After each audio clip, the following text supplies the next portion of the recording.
আমরা খাই লেবু জল, সে খাই লেবু ভাজা। আমরা এখানকার বাসিন্দা আর সেই দাতলপুরের রাজা।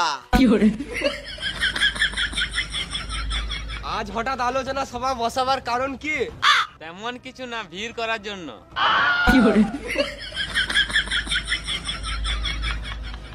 দাতল চিদা, দাতল রাজা, আমাদের এখানে বিশাল বিপদ এসছে। কাদের বাড়ি কুটুম? কুটুম না, বিপদ এসছে। বিশাল আর বিপদকে ডেকে আনা হোক, দেখি কেমন দেখতে। বিশাল আর বিপদ কোনো মানুষ নয়।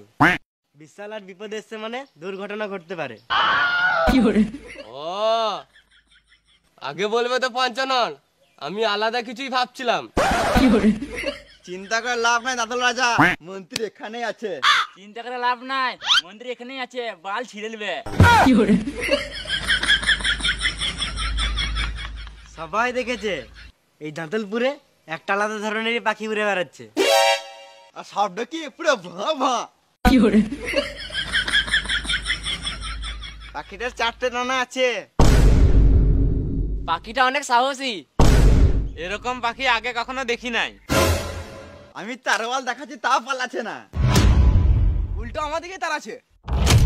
আমার অনেক ভয় লাগছিল। দাতল রাজা, আপনি শুধু অনুমতি দিন, তাহলে পঞ্চানন এর কিছু উপায় বার করবে। হ্যাঁ, ঢেবা ঠিক বলেছে। সবাই এবার ভালো করে শুনো, রাজা কিছু বলবে। ফালতু ভয় করে লাভ নাই, কথাটা ভালো।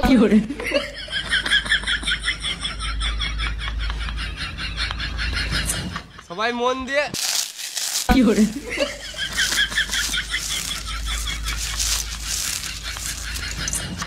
আমার নাম ঢিবা, মার যদি না খেতে যা সাইডে গিয়ে চিবা।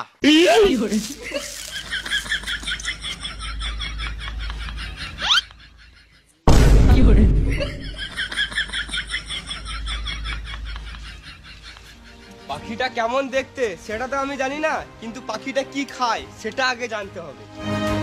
পাখিটা খাবার খেলেই তো বড় হবে, তাই পাখিটা কোন দিক থেকে আসছে সেটা আগে জানতে হবে। আমরা তো পূর্ব দিক থেকে ঢুকতে দেখেছি। পূর্ব দিক থেকে ঢুকছে মানে ও কিন্তু নিজের কাজ করে চলে যাবে। আমাদেরকেও আমাদের কাজ শুরু করতে হবে। মন্ত্রী, তোমার কাজ শুরু করো। শুরু করছি।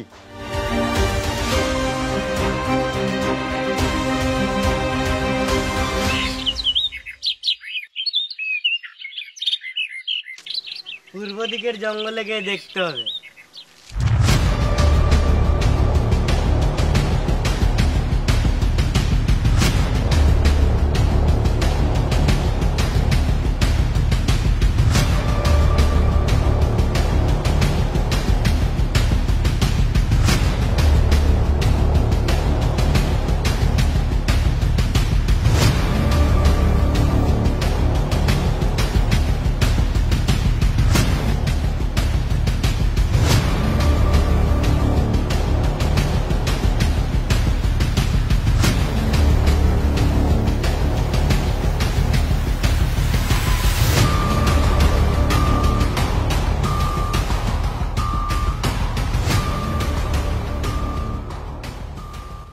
আমাদেরকে বেশি দেরি করলে হবে না, মূল্যবান জিনিস নিলে তাদের এখান থেকে বেরোতে হবে।